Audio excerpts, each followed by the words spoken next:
Irmãos, nessa noite, precedendo, então hoje no culto de Santa Ceia, nós teremos ceia do Senhor, amém? Isso é motivo de muita alegria. E uma das palavras que nós temos que ter bastante entendimento, e é a mensagem que trazemos nessa noite para a igreja, para o coração da igreja de Cristo, para o coração de meu e seu, que somos irmãos em Cristo, que somos ligados a Jesus, pelo plano da salvação, pelo sangue do Cordeiro, como aprendemos no domingo passado. No texto de Romanos 12, do versículo 5 em diante, onde aprendemos sobre sermos membros uns dos outros. Nessa semana antecedendo, nesse domingo, a nossa série de mensagens que lá em Efésios, nós temos mais uma forma de nos entendermos como irmãos em comunhão e ligados a Cristo que somos. E o texto principal dessa noite está em João capítulo 15, no versículo 1. Mas antes de irmos para João capítulo 15, nós vamos ler um trecho de Isaías capítulo 5. Em Isaías capítulo 5, no versículo 1, nós temos o próprio Deus em revelação ao profeta Isaías, trazendo para nós uma reflexão daquilo que no Antigo Testamento era muito usado, uma expressão muito usual em fazer uma comparação com vinha, com a videira, a plantação, a colheita. Deus usava e usou através do povo de Israel, o povo de Deus, até então o único povo escolhido por Deus, é a forma da vinha e da videira. E o povo de Israel era a vinha de Deus até então, esse momento bíblico, histórico. E em Isaías capítulo 5 nós vamos ver uma forma de tratar diferente daquilo que Jesus vai tratar em João capítulo 15, onde nós queremos propor como texto principal dessa noite. Pode acender a luz para nossas Bíblias de papel, louvado seja o nome do Senhor. Chegou Bíblia nova aqui na igreja, irmãos. Se você não tem ainda, que o Senhor, você possa ser abençoado em conseguir comprar ali. Eu sei que as maquininhas de cartão, parcela, enfim, que não seja um desafio. E se for, amém, nós vamos semear a Bíblia nessa casa, amém? Glória a Deus. Inclusive, eu esqueci no último mês, mas tem 6 Bíblias para serem doadas lá no Ame Cidade. Eu poderia fazer isso, mas quem tem desejo de doar a Bíblia aqui? Amém, amém. Procure depois da For God, nós vamos doar a Bíblia para o Ame Cidade, amém? Tem 6 famílias lá que pediram Bíblia no dia que eu preguei no Ame Cidade, e eu entendo isso como uma oportunidade. Poderia fazer e não falar nada, mas eu penso que nós podemos dar a oportunidade para outros semearem isso conosco. Glória a Deus por isso. Isaías 5, versículo 1. Agora cantarei ao meu amado o seu cântico a respeito da sua vinha. O meu amado teve uma vinha numa colina fértil. Ele cavou a terra, tirou as pedras e plantou as melhores mudas de videira. No meio da vinha ele construiu uma torre, fez também um lagar. Ele esperava que desse uvas boas, mas deu uvas bravas. E agora, ó moradores de Jerusalém e homens de Judá, peço que julguem entre mim e a minha vinha. Que mais se podia fazer a minha vinha que eu não lhe tenha feito? E como, esperando eu que desse uvas boas, veio a produzir uvas bravas. E agora lhes darei a conhecer o que pretendo fazer com a minha vinha. Vou tirar a cerca que está ao redor, para que a vinha sirva de pasto. Derrubarei o seu muro, para que ela seja pisoteada. Farei dela um lugar abandonado, não será podada nem cavada. Mas crescerão nela espinheiros e ervas daninhas. Também darei ordem às nuvens, para que não derramem chuva sobre ela. Porque a vinha do Senhor dos Exércitos é a casa de Israel, e os homens de Judá são a planta preferida do Senhor. Este esperava a retidão, mas eis aí opressão. Esperava a justiça, mas eis aí clamor por causa da injustiça. Israel aqui muito bem posicionada pelo profeta Isaías, a vinha de Deus. Jesus vai dizer: eu vim para os meus e os meus não me reconheceram, não me receberam. A vinha de Deus o rejeita, e Deus, ao tratar o plano da salvação em Cristo, no seu Filho, nós vamos pular e dar um salto para o texto principal dessa noite, João capítulo 15, no versículo 1 da NAA, por favor. Vocês estão a fim de ler a Bíblia, amém? Glória a Deus. Temos só mais 16 versículos, mas para essa compreensão ser plena, eu creio dessa forma, nós temos que entender o que era um plano da vinha e o que Jesus vem se apresentando. E aí você vai começar a compreender a partir da leitura de João 15, onde Deus diz em Isaías 5, a vinha de Deus que era Israel, me rejeitou. Agora eu vou colocar espinhos, agora não vai mais ter chuva. Depois de praticamente 750 anos depois, nós chegamos nesse momento histórico. João 15, versículo 1, eu sou a videira verdadeira e o meu pai é o lavrador. Jesus se apresenta como a videira.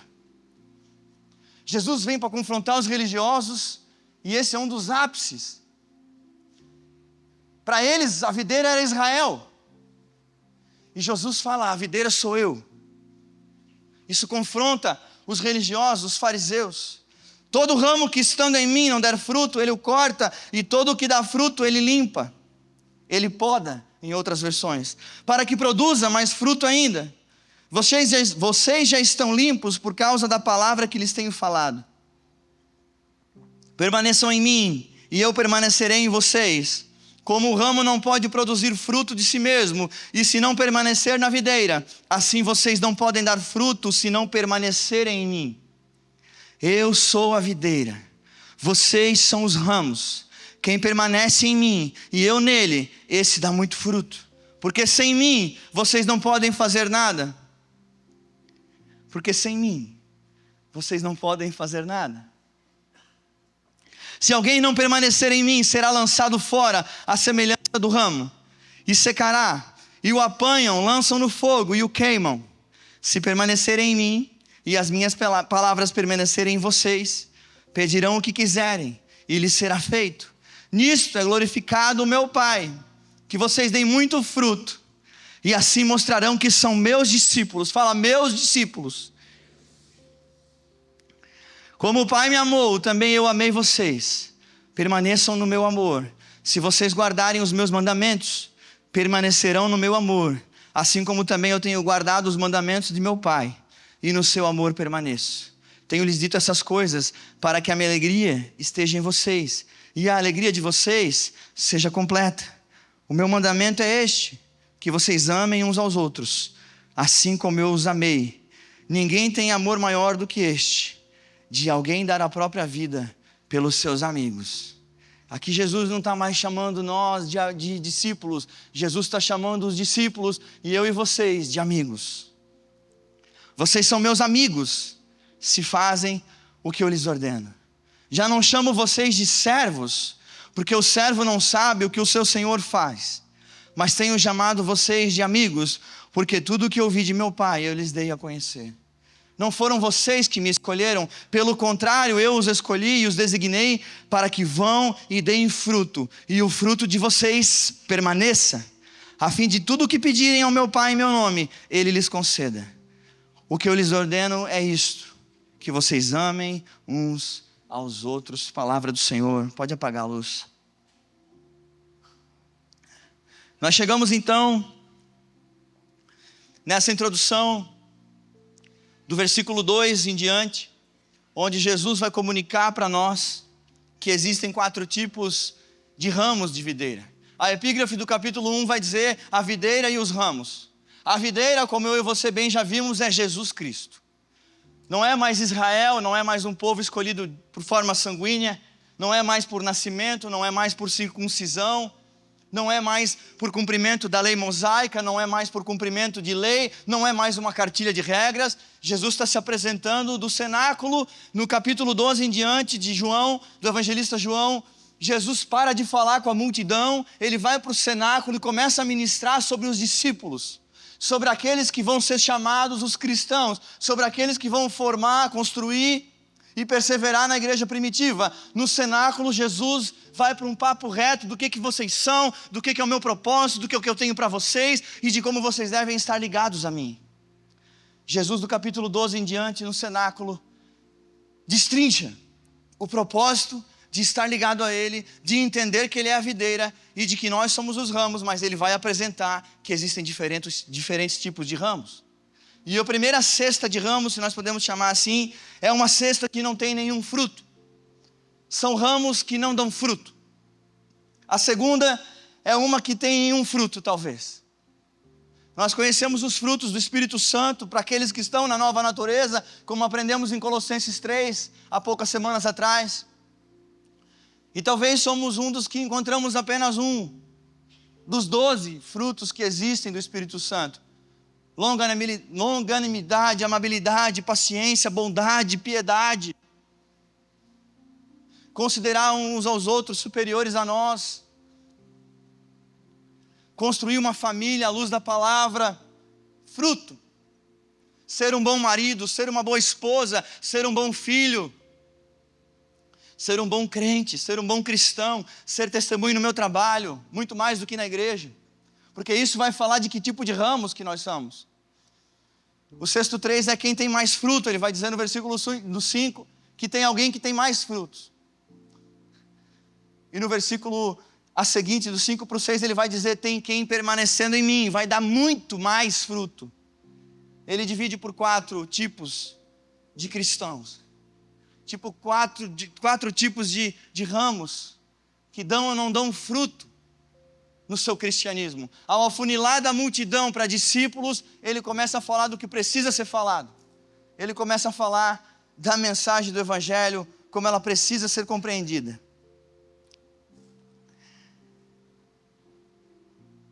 Alguns cristãos, meus irmãos, podem passar anos sem produzir fruto. E eu quero focar com você ali no versículo 2, onde diz assim: todo ramo que estando em mim não dá fruto, ele corta, na tradução do português, e todo o que dá fruto, ele poda. E talvez nós temos um entendimento de pertencimento ao cristianismo, de pertencimento ao evangelicalismo, ao dizer que preenchemos então esse envelope que está atrás da cadeira do irmão da frente, e preenchemos talvez pelo telão a nossa inscrição de membro da igreja, e entendemos que estamos ligados agora a Cristo, a videira verdadeira, como membros. Jesus não está falando sobre isso. Jesus está falando sobre estar ligado e permanecer nele, que é a videira de Deus, todos os dias, todos os momentos. Nós viemos aqui quartas às 20 horas, domingo às 10 ou às 19, e nós temos um cristianismo para viver, nós temos um ramo para ser. E vocês já vão entender no desenvolvimento da mensagem qual que é o propósito da comparação de nós com os ramos de uma parreira de uva. Não é isso que Deus está falando, para ser membro apenas de uma igreja, a pertencer a um clube social, talvez que lê a Bíblia de vez em quando. Não, a proposta vai muito além de relacionamento e intimidade com Deus. Sim, isso é necessário, isso faz parte, nós vamos entender. Mas ao entendermos a nossa ligação com Cristo, com a profundidade que queremos falar nessa noite, você vai entender, como eu já entendi mais uma vez, que é mais sério do que nós imaginamos. É mais importante, é mais profundo. O cortar aqui no versículo 2 vai ter o significado, na tradução grega, aqui não é hebraico, não é aramaico, a tradução dessa palavra cortar, na verdade vai ser airo, A-I-R-O, para quem quiser pesquisar depois a palavra grega airo. Mas ela não vai ter o significado de cortar. Tanto em Mateus 14:20, Mateus 27:32 e João 1:29, a mesma palavra airo é usada na tradução original do grego, na Bíblia. E o significado dela é tomar nas mãos e ou levantar. E aí nós vamos entender que quando um ramo da parreira de uva não está dando fruto, ele começa a ir para baixo. E quando ele não está dando fruto, ele começa a cair ao chão. E quando um ramo, quem já viu, quem já esteve num parreiral de uva, meu avô e minha avó tinham isso no lado da casa deles quando eu era criança, eu pude ver isso.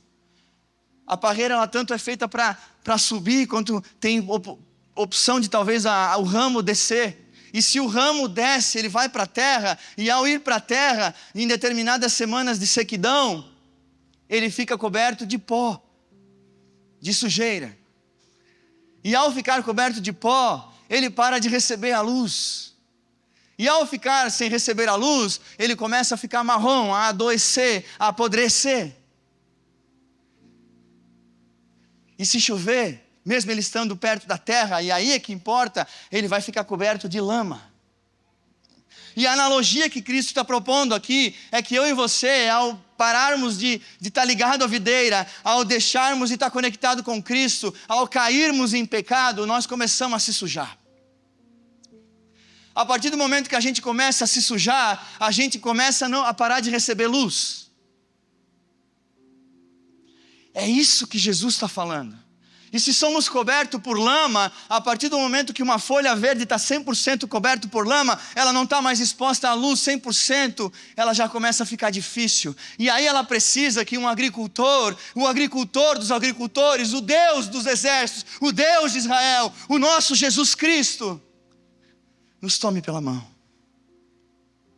Estenda o seu braço misericordioso, o seu braço gracioso, como viticultor da minha e da tua vida, como restaurador dos meus e dos teus pecados, e nos levante da lama que nos colocamos, e nos levante da poeira, e nos levante da sujeira. O que Cristo está falando aqui é que os ramos precisam ser levantados, eles precisam ser tomados pelas mãos do Deus que é o agricultor. Ele fala: eu sou a videira e o meu pai é o lavrador. Então o nosso Deus é esse Deus que ao cairmos, ao nos sujarmos, Ele tem o propósito de nos levantar de airo. Ele nos levanta, Ele nos reergue, através do arrependimento. Deus tem misericórdia e faz com que eu e você, ainda assim, sejamos alcançados, continuemos sendo perseguidos pela sua graça. Então, não é talvez de uma forma religiosa que muitos aprenderam: se errar vai ser lançado fora, vai ser jogado fora. Não, existe um Deus viticultor, existe um Deus agricultor. Ele fez isso com Israel, Ele não fez isso com os gentios. Agora nós temos um caminho aberto, na verdade, para todo aquele que nele crê e tem acesso ao arrependimento, tem acesso a essa mensagem, tem acesso a essa luz que é a sua palavra sobre a minha e a sua vida, sobre o meu e os seus ouvidos. Ao ter acesso a isso, nós temos a oportunidade de sermos perdoados por Deus todos os dias. A Bíblia diz que as misericórdias do Senhor se renovam a cada manhã. Amém? Você acordou hoje de manhã, você está aqui, as misericórdias dele sobre a sua vida se renovaram hoje de manhã. Ele não está querendo passar por cima de você nos parreirais da vida. Ele não está querendo botar uma tesoura para que você cresça na direção contrária. Ele está querendo te pegar pelas mãos, te levantar, te airo, e te fazer voltar à luz, te fazer voltar à exposição, para que as águas escorram sobre as folhas do teu coração, para que você seja lavado, remido pelo sangue de Jesus. Mas Deus tem uma forma, porque Deus é bom e as suas misericórdias duram para sempre, mas Deus tem uma forma de levantar o homem. Deus tem uma maneira, Deus tem um formato, Deus tem uma condução. Sim, somos salvos pela graça, mediante a fé, como salvos e ligados à videira para sempre, não temos como a nossa salvação ser roubada. Sim, é isso mesmo. Mas, por mais de 15 vezes ele usa permaneçam, permanecerão, para aqueles que permanecem, para aqueles que permanecerão, permanece, permanece, permanece, permanece. Eu não sei se você se atentou a isso no capítulo 15 de João. Em todos os momentos, ele vai falando para aqueles que permanecem, para aqueles que permanecerão, permanece, permanecendo em mim. Os ramos das videiras, eles só ficam verdes, verdejantes, eles só dão frutos, como essa uva simbólica que temos aqui, se eles permanecerem conectados à videira. E qual que é o método de Deus? Qual que é a forma de Deus levantar o homem da lama? Qual que é a forma? Alguns talvez já entenderam. A forma de Deus está lá em Hebreus capítulo 12, versículo 5. A forma de Deus é a disciplina, meus irmãos. Um pai que ama seu filho, uma mãe que ama seu filho, vai disciplinar, vai dar educação, vai ensinar respeito, vai ensinar aquilo que precisa, vai dizer não. E a disciplina de Deus, pode colocar para nós Hebreus 12, 5, por favor, da NAA. É a disciplina de Deus que tem o propósito de nos limpar, é a disciplina de Deus que vai ter o alcance de levantar homens e mulheres caídos. E vocês se esqueceram da exortação que lhes é dirigida como a filhos. Filho meu, não despreze a correção que vem do Senhor, nem desanime quando você é repreendido por Ele, porque o Senhor corrige a quem ama. Você se sente corrigido pelo Senhor, você se sente corrigido pela sua palavra, você se sente confrontado pelo Evangelho da verdade, e não por mensagens massageadoras de ego. É Jesus, é Deus te amando. Você sente como eu, ao estudar essa mensagem, que Deus dá uma surra espiritual? Deus te ama. Porque o Senhor corrige a quem ama e castiga todo filho a quem aceita. Ou seja, na disciplina de Deus, na forma de Deus cuidar do homem, na forma de Deus tratar os seus delitos, os seus pecados, Ele pode se deparar com corações que não aceitam. É por isso que na nossa geração, talvez, tem tantas pessoas que continuam procurando em lugares, em mensagens, em pregações, em instituições, na placa, na instituição, uma mensagem que ainda não agradou os seus ouvidos. Porque tem filho que não aceita que a mensagem do Evangelho seja apenas e principalmente sobre confronto de pecados e arrependimento, que é o que João Batista disse de Jesus. Deus toma a iniciativa de corrigir os filhos que se desviam, como o viticultor toma as medidas necessárias para corrigir um ramo que está na lama. Deus toma providência. E na disciplina de Deus e nas formas de Deus tratar, Ele vai usar a repreensão. Coloca o versículo 8 de Hebreus 12 para nós.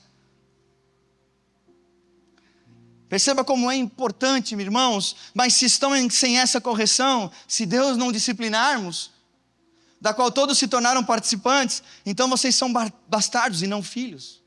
Ou seja, para perder a filiação de Deus, é só parar de ouvi-lo, ouvir a sua disciplina, ouvir a sua correção e a sua repreensão. No versículo 11, ainda de Hebreus 12, pode colocar para nós o 11. Na verdade, toda disciplina, ao ser aplicada, não parece ser motivo de alegria, é ou não é? Falou não para a criança, amém, irmãos? A minha mãe está assistindo hoje, te amo, mãe.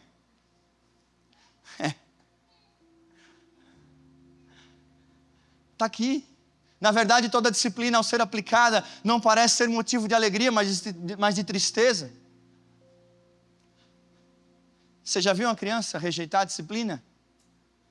Então é um espelho, meu e seu, com Deus. Ah, Deus, por que eu estou passando por isso? Por que essa prova?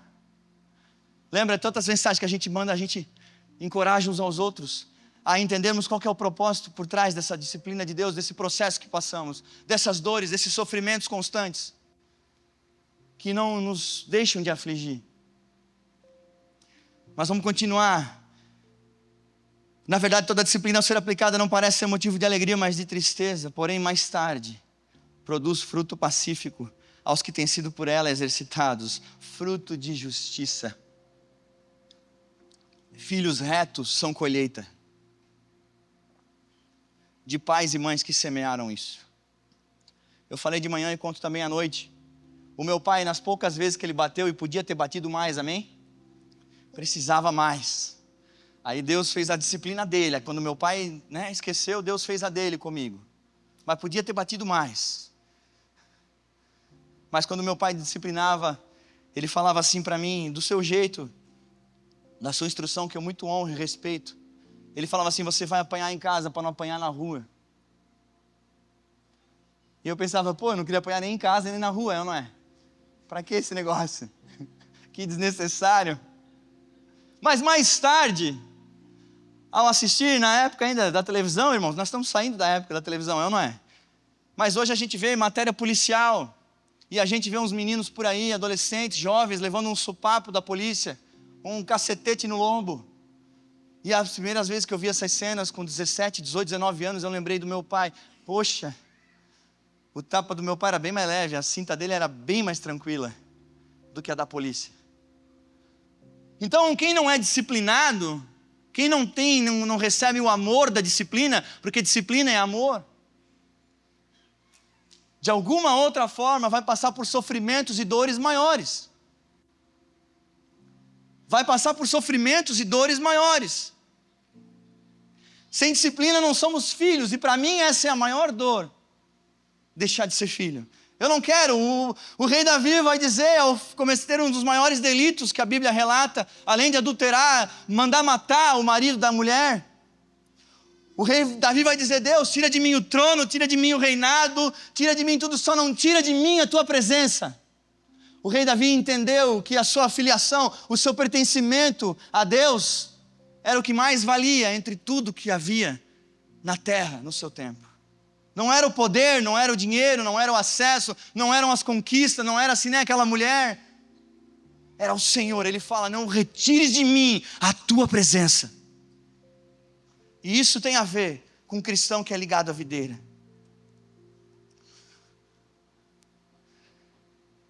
Os graus de intervenção de Deus vai ser repreensão. Filho meu, não menospreze a correção que vem do Senhor. Uma repreensão é uma advertência verbal, é o motivo pelo qual eu e você então somos ligados também a uma igreja local. Para nós termos família de Deus, mas para nós ouvirmos mensagens como essa semana a semana. Amém? Para que entendamos que precisamos ser repreendidos, não pelo pastor, mas pela palavra, pelo evangelho genuíno, o evangelho da salvação, o evangelho da verdade. E não por esse tempo que eu fico procurando no YouTube o cara que fala mais legal para massagear o meu ego. Que eu não procuro o evento mais cool. Ao invés de ouvir rapidamente a repreensão do Pai, entender que eu preciso ser disciplinado, corrigir as minhas rotas e voltar a ligar o meu ramo na videira verdadeira. Ainda no versículo 5 ele vai dizer: nem desmaieis quando por ele és reprovado.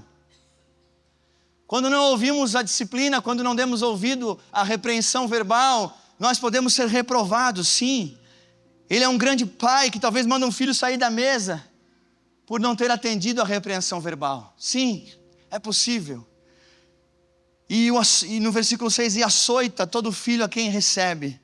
O C.S. Lewis, um autor famosíssimo do livro Cristianismo Puro e Simples, vai dizer a frase que Deus sussurra por meio do prazer, mas grita por intermédio da dor. Em 1 Coríntios 11, no versículo 30, mostra o açoite de Deus sobre a igreja de Corinto. Deus está pronto até mesmo a açoitar seus filhos para não vê-los perecer. Para resumir, eu prefiro levar uma surra de Deus a ir para o inferno, irmãos. É ou não é? É ou não é? Nós queremos ir para o céu. Então, nós temos que ter um desespero por disciplina. Nós temos que ter os ouvidos esgarçados para ouvir a palavra verdadeira do Evangelho. Nós temos que estar com o nosso coração rasgado para ouvir aquilo que de fato o Evangelho é para mim e para você. Então que soframos na terra, que passemos por dores aqui, para que os nossos olhos se abram todos os dias, para que não precisemos ser lançados no fogo. Mas sim, essa mensagem é sobre um viticultor que intervém. Até agora talvez eu falei para aqueles que não se sentem ramos dando frutos. Mas talvez tenha alguns aqui, entre nós, eu, você, nós irmãos, que damos fruto. E aí você diz assim: pastor, eu dou fruto, peraí, calma. Esse chicote não é todo para mim. É, porque daí tem ramos da videira que eles vão ficando viçosos, verdejantes, com folhas grandes. Eles vão ficando, tipologicamente falando, viçosos, aparentes, uma boa aparência, é verde, brilha, mas não dá fruto. Não dá fruto também.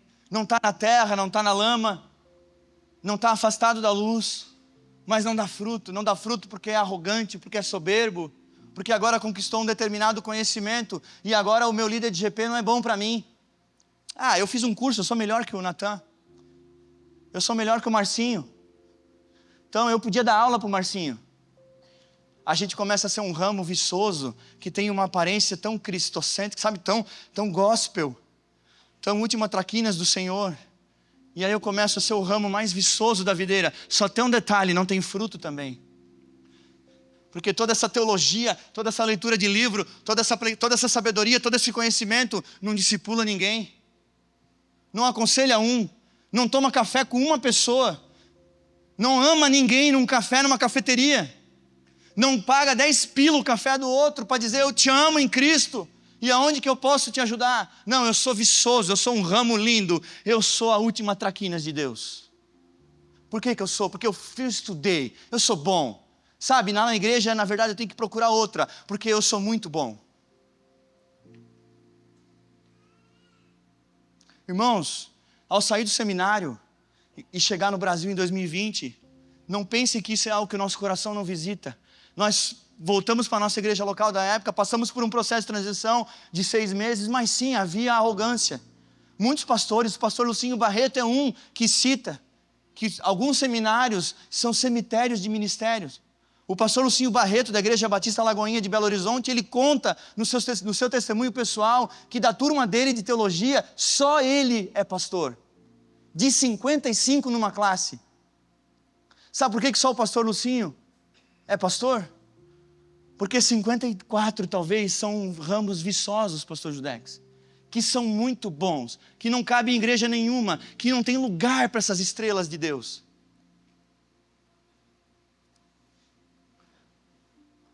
E eu, ao orar a Deus, ao transicionar de igreja, para a igreja que eu estava, para a igreja que eu vim, que é a AME, eu fui 6 meses em oração. E nessas orações eu dizia: Deus, eu não sou crente que não cabe em lugar nenhum. Eu estou falando de mim agora, a minha igreja, sendo vulnerável aqui. Eu orava a Deus dizendo: Pai, eu não sou crente bom que não cabe em lugar nenhum. Me planta num lugar para que eu possa dar frutos. Pai, não esquece de mim, não me deixa ser arrogante. Não me deixa ser soberbo no conhecimento. Eu amo a Ti antes de amar o que Tu me ensinasse. Eu amo o Senhor antes de amar o conteúdo, antes de amar a mensagem. Eu tenho que amar a Deus, o dono da mensagem. Eu tenho que ter prazer em estar na presença de Deus, mais do que estar aqui arrotando conhecimento. Nós temos que desfrutar de Deus, da sua presença. Ele é um Deus relacional. Em Gênesis a Bíblia vai dizer que ele andava com Adão na viração do dia. Ele quer salvar nós, sim, nos tornarmos videira dele, nos tornar ramos da videira dele, para que a gente relacione com ele. Não para que a gente ensoberbeça sobre outros irmãos. Não para que a gente não caiba mais em GP nenhum. Não para que a gente não caiba mais em mesa nenhuma. Para que a gente se torne inacessível. Não, o propósito é a comunhão e a relação de uns com os outros. O propósito é amar. Ele vai dizer: vocês são meus discípulos, mas a mesa que eu tenho para vocês é a mesa de amigos. Eu tenho a mesa de amigo de Deus. Ah, meu irmão, aí é que está, o evangelho genuíno de Deus, ele é muito melhor do que as outras propostas de bênçãos terrenas. Basta a gente enxergar do jeito certo. Basta a gente compreender que relacionar com Deus, que ter intimidade com Deus, é melhor do que conquistar a casa mais legal. Porque se eu não sou feliz na casa pequena, eu não sou feliz na casa grande. Eu não sou feliz em lugar nenhum, porque a minha suficiência ela não está em Cristo, ela está nas coisas. Se a minha suficiência não estiver na videira, são as coisas da terra que preenchem, são as coisas da terra que cobrem as folhas da minha vida. Ah, Espírito Santo, como nós precisamos da Tua poda. A poda tem 4 processos, ela remove os brotos mortos e prestes a morrer. A poda garante que o sol chegue aos galhos cheios de frutos. A poda garante que a luz chegue. Quantos lembram da frase antiga assim: ah, eu não vim pelo amor, eu vim pela dor? Lembra, pastor Judex? As pessoas diziam isso: eu não vim pelo amor, eu vim pela dor. Eu vim pela dor, irmão. Eu me desviei, me achando o último gás da Coca-Cola, e eu voltei para Jesus pela dor. Eu posso falar daquilo que eu vivi. Então, a poda de Deus nos faz voltar, ou em amor, ou pela dor. Basta a gente escolher. Como que a gente quer permanecer? É no amor ou na dor? É na disciplina ou no relacionamento? É na comunhão ou é na desunião? Como que é a poda que a gente quer passar? Ela corta a folhagem luxuriante, uma espécie de folhagem que não precisa, que impede a produção de frutos.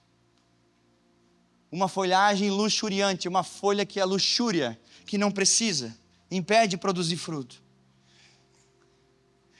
E corta os brotos desnecessários, independente do quanto pareçam viçosos. Deus, como viticultor, segue o mesmo processo em nossa vida. Ele corta partes da nossa vida que roubam a nossa vitalidade e nos impede de frutificar. Ou seja, Deus não procura em nós uma quantidade, Ele procura em nós uma qualidade. Ele quer que sejamos filhos, membros aprovados da vinícola, da parreira de uva. Ele quer que a gente seja o ramo aprovado.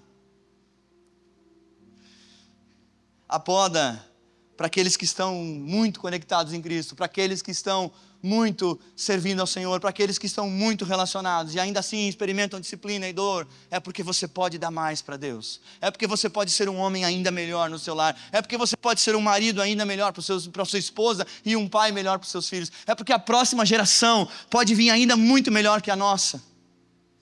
Amém? Que nós possamos ser esses capacitadores, gente que equipa a próxima geração. Eu falava ontem com líderes da casa dizendo isso.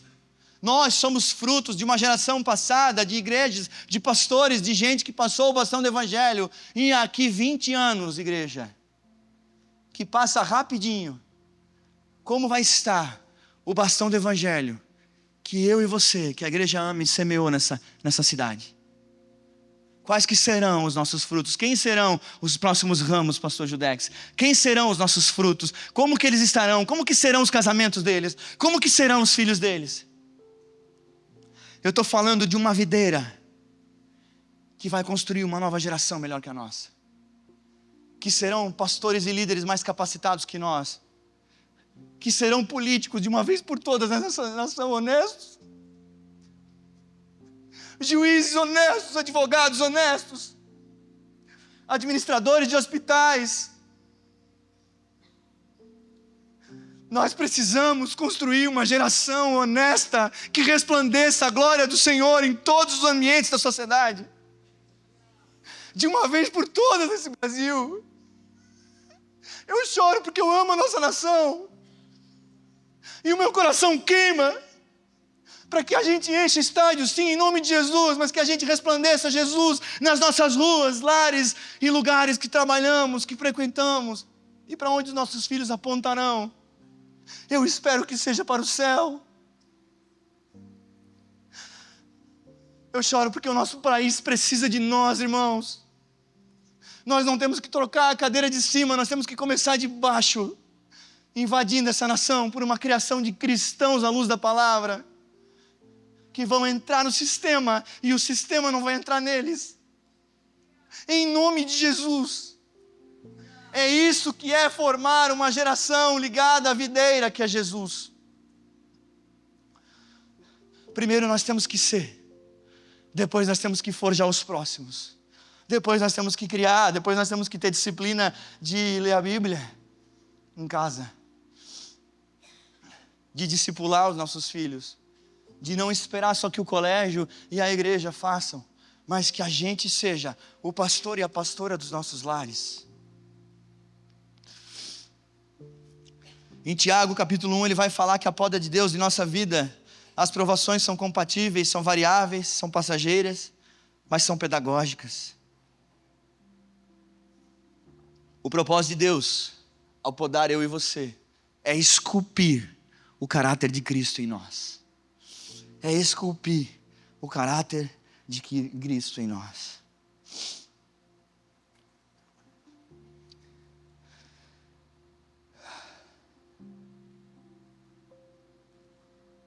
Permanecer em Cristo para nós não é uma programação, é vital, é essencial. Permanecer ligados à videira para nós é vital, é questão de vida ou morte.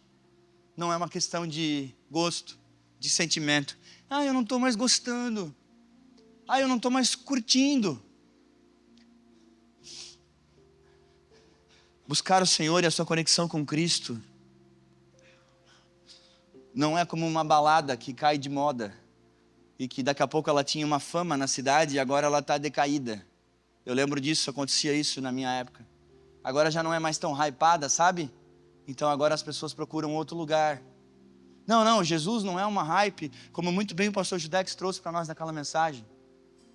Jesus não é uma moda. Jesus não é motivo de engajamento. Jesus não é caça-likes. Jesus, ao apertar a mensagem, a multidão foi embora, deixou de seguir, deu unfollow em Jesus. Jesus era impopular, irmãos. Ele não ia ter milhões de seguidores no Instagram. É verdade. Eu acredito que Jesus não teria milhões de seguidores no Instagram. O conceito de Cristo que alguns estão construindo é perto do que eles queriam que Jesus fosse, o que Jesus é na Bíblia. Ele não estaria na Forbes Under 30.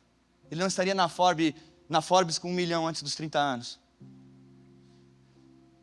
Jesus, para os coaches da nossa época, seria um fracassado na opinião deles. É por isso que eles não pregam o Evangelho. É por isso. Porque Jesus, da Bíblia, dos Evangelhos, não tem nada a ver com a maioria das mensagens que tem sido pregada hoje em dia. Permanecer em Cristo, na genuinidade da palavra, é uma evidência que somos discípulos. Espírito Santo de Deus. Permanecer em Cristo vai ser apresentado para nós, não como opção, mas como única opção, como único caminho à obediência. Ele vai dizer, no versículo 10, se vocês obedecerem aos meus mandamentos, permanecerão no meu amor, assim como tenho obedecido aos mandamentos de meu Pai, e em seu amor permaneço. Jesus mostra que ele obedece o Pai, e ele convoca os discípulos para se tornarem amigos de Deus, que permaneçam no Senhor em obediência. Discípulo obedece, discípulo não dá ordem para Deus. Discípulo não fala com Jesus com voz de autoridade e em tom de maior e Jesus menor. Eu clamo, eu oro, eu peço. E se ele quiser, se ele fizer, ele é Deus. Se ele não fizer, ele continua sendo Deus, soberano na minha vida, no meu coração. Se ele fizer o milagre do qual eu preciso, ele é Deus. E se ele não fizer, ele continua sendo Deus. Agrada-te do Senhor teu Deus, de todo o teu coração e de todo o teu entendimento. Se ele fizer o que você quiser, não.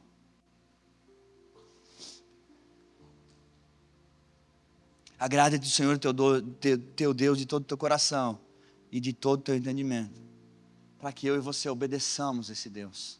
Sejamos fiéis a Ele. A desobediência sempre cria uma quebra no relacionamento meu e seu com Deus. Espírito Santo. No versículo 11, ele vai dizer, tenho-lhes dito essas palavras, para que a minha alegria esteja em vocês e a alegria de vocês seja completa. A obediência gera alegria. Ser obediente vai trazer um caminho mais reto, mais justo, e vai trazer um caminho de maior felicidade. Essa felicidade, como diz lá em João, capítulo 14, 27. Aprendemos no retiro, a minha paz lhes dou, a paz que o mundo não a dá. A paz, a alegria que eu e você procuramos, ela está em Cristo. Ele é o dono da paz. Ele é aquele que dá, ou seja, a paz e a alegria do coração é dom de Deus, não é de nós. É por isso que um carro, irmãos, depois de 6 meses, novinho, você já não manda nem para lavação. E no primeiro mês você alisava ele todo. É a mesma coisa com qualquer outra coisa. Camiseta, meu Deus, a primeira vez eu vou usar. Daqui 1 ano, se a tua mulher der uma ideia, ela vira pano de chão. É ou não é? A Ju tem vários planos com várias camisetas minhas para virar pano de chão.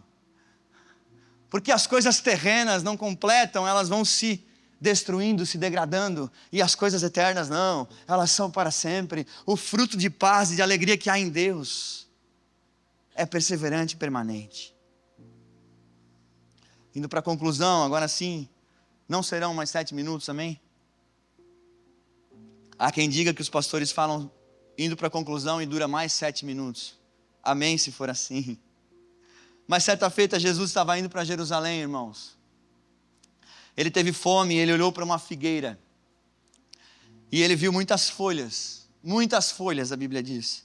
E ele foi procurar fruto para comer e não achou. Aquela figueira anunciava fruto, mas não tinha fruto. Então Jesus fez ela secar. Ela nunca mais produziu fruto. Fruto é o que o Senhor espera de nós e não folhas. Deus não se contenta com aparência. Ele quer evidência de uma vida, de uma relação real com Ele. De que o nosso propósito não é a próxima bênção. é o próximo momento com Ele. É o próximo momento de intimidade. É o próximo momento que a gente enfrenta a verdade. Vamos desligar essa televisão e vamos orar a Deus. Hoje não tem celular e TV, hoje tem oração aqui. Orar uns pelos outros, abençoar a esposa, abençoar o esposo. E produzir fruto dentro de casa, que é o primeiro ministério que Ele confiou a todos nós. Eu conheci tantas pessoas que queriam fazer o bem para as outras e não conseguiam fazer bem para a sua própria casa. Que vem querendo ganhar o Brasil para Cristo, mas não ganha o filho. Por quê? Porque é viçosa, é verdejante, mas não dá fruto, porque quer viver de aparência e não de genuinidade do Evangelho, não de arrependimento. Quer ser visto, quer ser lembrado, mas não quer pagar um preço de salvar a própria casa. Eu quero convidar a igreja a ficar de pé nesse lugar. E de olhos fechados, igreja, de cabeça baixa, orando já em espírito de oração a Deus, eu quero fazer perguntas. Por qual desses ramos você se sente representado? Você é um ramo que está sujo de poeira, de lama? Você está longe da luz, sem força, sem fruto? Você é um ramo que está produzindo algum fruto? Mais fruto ou muito fruto? Você está na poda, você já produziu muito fruto, mas Deus está te podando. Você está numa disciplina, numa repreensão, mesmo sendo frutificador. Não se desespere. Deus está trabalhando na sua vida. Deus está trabalhando no teu coração. Disciplinando ou podando você, Ele está trabalhando no teu coração. O Pai quer nessa noite encontrar você. Ele quer encontrar em você frutos de uva suculento e doces. O Pai quer voltar a ter intimidade contigo. O Pai quer voltar a encontrar com você no seu quarto de oração. Estar com Cristo é mais importante do que trabalhar para Cristo. Estar com Cristo é mais importante que trabalhar para Cristo. Como assim, pastor? Será que podemos medir o serviço ministerial de alguém? Será que talvez ao vir aqui 8 semanas, 8 cultos, os 4 cultos de quarta, os 4 cultos de domingo e servirem na igreja, isso demonstra a nossa frutificação? Não. O que mostra é o coração com o qual nós fazemos isso aqui. É o coração com o qual nós semeamos. Deus, a partir da nova aliança, Ele não trabalha com quantidade, com mostrar para as pessoas o quanto que elas dão, mas Ele fala, se desse, ser generoso de todo o coração. O apóstolo Paulo vai dizer, Deus ama quem dá com alegria, quem é generoso porque faz de coração. Deus quer saber da genuinidade do que nós fazemos. Se lançarmos semente de forma errada, se sermos generosos com o coração errado, se servirmos a Deus aqui com o coração errado, Jesus não trabalha com performance e meritocracia. Ele trabalha com relacionamento. Na mesa da comunhão, na mesa da ceia, nessa mesa que teremos aqui nessa noite, nós vamos cear. E aqui na mesa da comunhão, do suco da uva que representa a vinha, que representa o sangue de Cristo que nos une. Eu e você somos perdoados, redimidos, libertos.